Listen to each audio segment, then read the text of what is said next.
Quando eu digo que não haverá outra experiência como Shadow of the Colossus, eu não tô me prendendo numa nostalgia besta, nem querendo dizer que esse jogo é absolutamente perfeito e que nada depois dele foi tão bom quanto ele. Não é isso.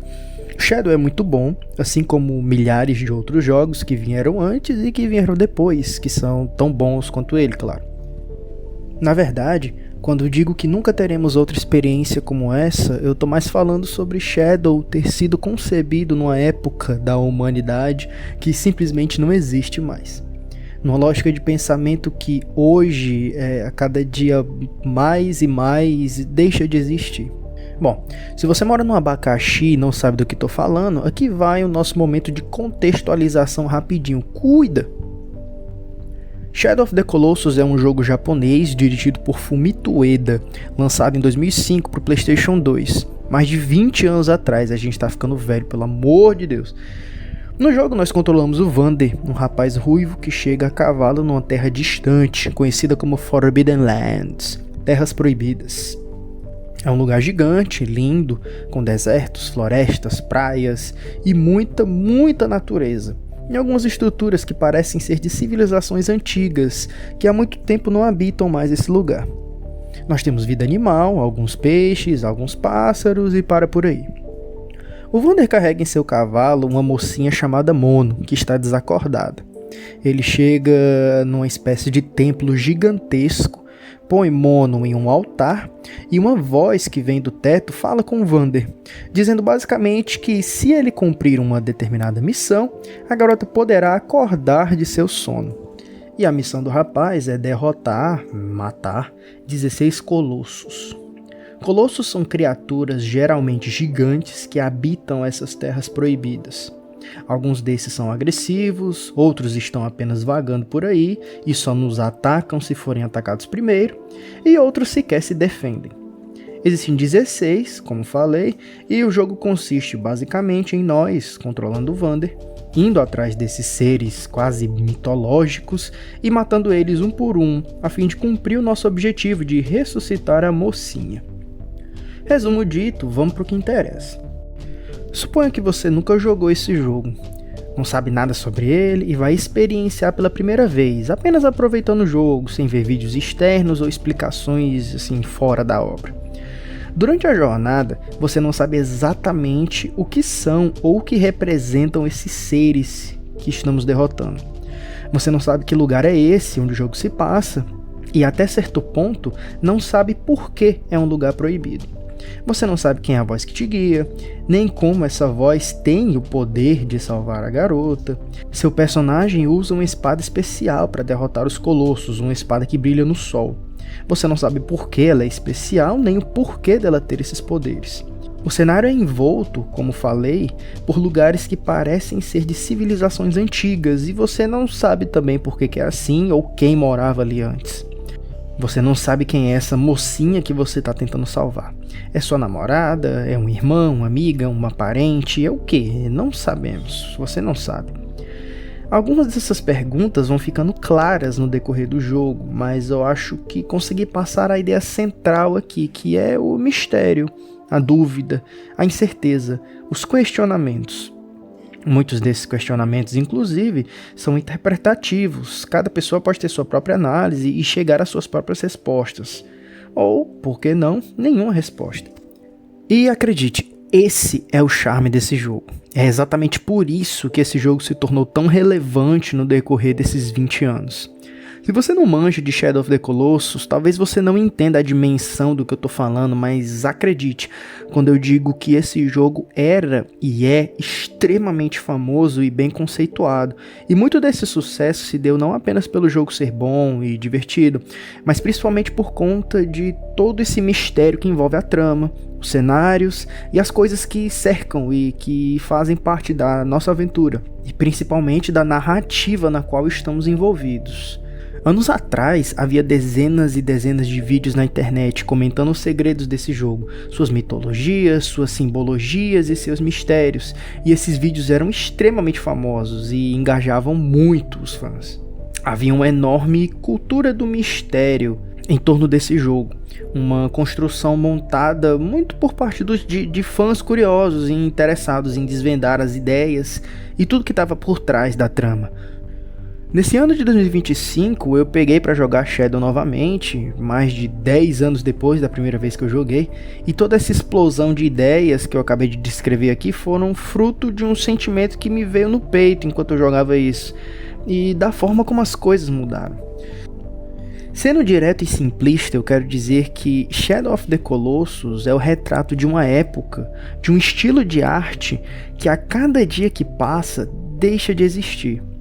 Não cessou, não morreu, mas morre e cessa a cada dia. E é uma loucura parar pra pensar nisso, bicho. Hoje a arte cada vez menos é misteriosa. Tudo precisa ser jogado, tudo precisa ser explícito, tudo precisa estar explicado tintim por tintim, de maneira detalhada, e que não hajam pontas soltas ou coisas em aberto. Finais em aberto? Não. Nós queremos conclusões específicas e pontuais sobre o que acontece, aconteceu e o que acontecerá em seguida.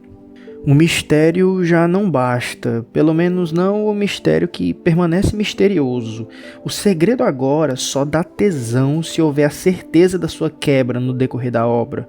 Caso contrário é chato, é aberto, é perda de tempo. A medida do valor da arte, se é que isso existe, se dá apenas no quanto que ela é autoexplicável e entendível, digerível. Pode ser até profunda e densa, mas claro, desde que essa profundidade seja cabível de entendimento pleno por parte de quem está consumindo. Esse tipo, entre aspas, de arte se consolida cada vez mais e não há espaço para coisas como ironia, sarcasmos, duplo sentido e outras formas de linguagem que não sejam diretamente claras. Ser direto e claro é correto, ser confuso e desalumiado é errado. Eu não tô aqui para dizer se isso é bom ou ruim, mas estou só constatando que a parada tá desse jeito. Diferente de 20 anos no passado, por exemplo, nós temos uma explosão de mídias sociais que te encorajam a postar tudo sobre a sua vida. Cada passo, cada ida aqui e ali, cada coisa nova que você aprende ou está aprendendo, cada momento vivido, um novo emprego, um nascimento ou a morte do filho. Uma carta de amor recebida, um presente, uma discussão, uma opinião política, tudo faz parte, já dizia Manuel Gomes, tudo faz parte. E eu não falo isso numa lógica de visão de fora. Eu mesmo faço tudo isso que eu descrevi aqui e faço mais também. Todos nós fazemos, pô. Faz parte. Você gostando ou não, faz parte de como estamos nos moldando enquanto sociedade, ou pelo menos como estão nos moldando. Bom, e o que tudo isso tem a ver com Shadow of the Colossus? Olha, se não ficou claro, é que todas essas relações de cada exemplo que eu mostrei aí e a essência do jogo em si são coisas que estão diametralmente opostas. Onde essas vivências que eu comentei há pouco, por exemplo, representam uma total exposição. E o nosso querido joguinho, na outra ponta, representa o escondido, a descoberta ou não de algo que não está claro. Shadow of the Colossus não é uma mídia pornográfica. Digo isso literalmente e metaforicamente. Literalmente não importa muito, mas não, o jogo não tem putaria, nem sexo, nem nada do tipo, então ele não é pornográfico. E metaforicamente, o jogo abre espaço para mistério, para contemplação, para o oculto, para a descoberta, então ele não é pornográfico. A pornografia em si, e me refiro literalmente à putaria e tudo mais, enfim, é explícita, é jogada na cara, é sem rodeios. Ora, assim como o Instagram e o Twitter e aquele filme sem graça que você assistiu na semana passada e não lembra nem a porra do nome do filme, por exemplo. Tudo isso é pornográfico, justamente pelo alto valor expositivo, que é sempre fomentado e muitas vezes desejado. Eu acho difícil, mas caso não tenha ficado tão claro ainda, claro, sinto que a gente já pode começar a falar de Byung-Chul Han, o filósofo lá que fala sobre a sociedade. As coisas se tornam transparentes quando eliminam de si toda e qualquer negatividade, quando se tornam rasas e planas, quando se encaixam sem qualquer resistência ao curso raso do capital, da comunicação e da informação. As ações se tornam transparentes quando se transformam em operacionais, quando se subordinam a um processo passível de cálculo, governo e controle. Ora, e como podemos ver, não só de claridão e falta de mistério vive a transparência, mas também de coisas como a recusa da negatividade e também questões de governabilidade, controle e poder. Para Han, a negatividade não necessariamente é apenas o ruim em si, mas sim toda e qualquer coisa que interrompe, que limita. O limite em si, por exemplo, pensamentos de tipo eu não posso fazer tudo, eu não posso fazer o tempo todo, dor, sofrimento, cansaços profundos, silêncio, espera, fracasso, morte, e até mesmo o outro como alteridade, o outro que não sou eu. Tudo isso limita, tudo isso interrompe, e hoje há uma lógica que diz que tudo isso deve ser eliminado.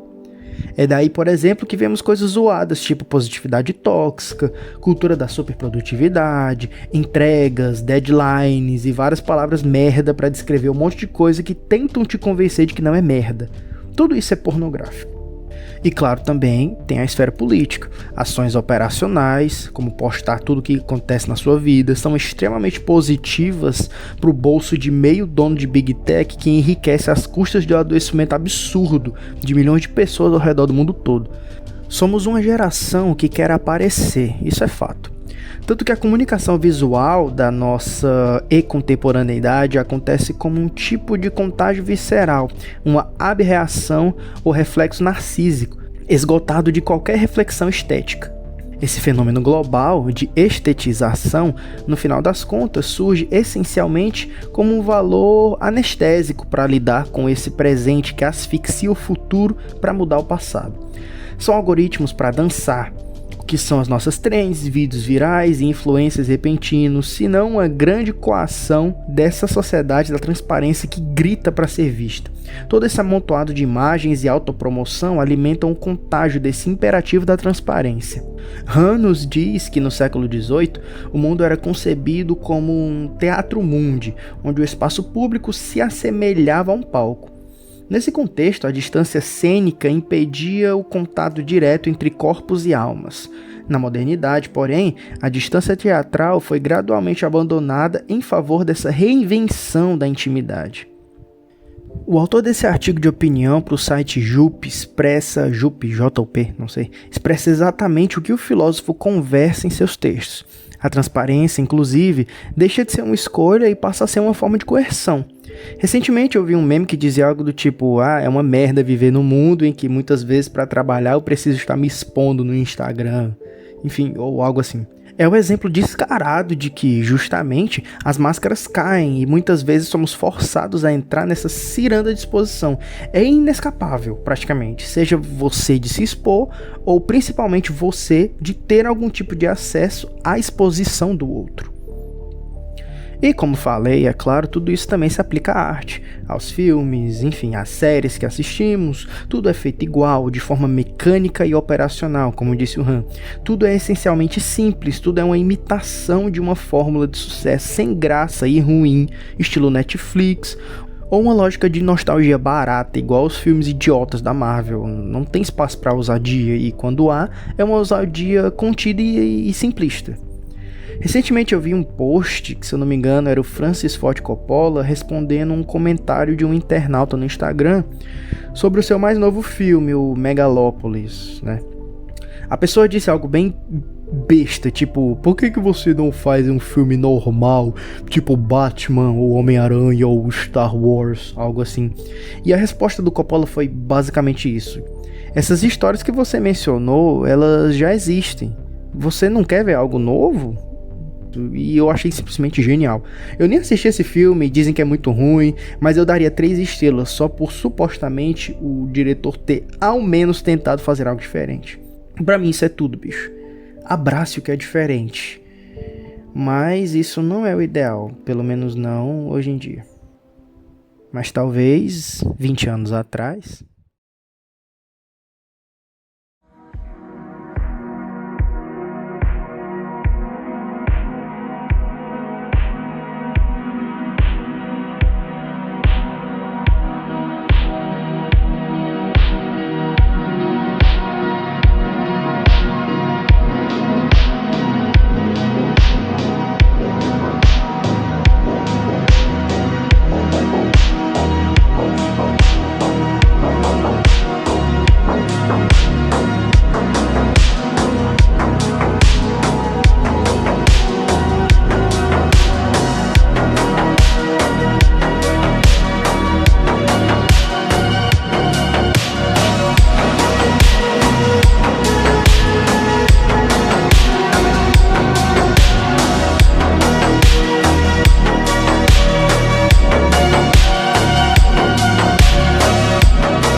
Foi ótimo ter jogado Shadow of the Colossus depois de tanto tempo. Eu acho que eu gostei mais de ter caducado todas essas paradas que eu falei aqui do que, enfim, ter jogado o jogo em si, né?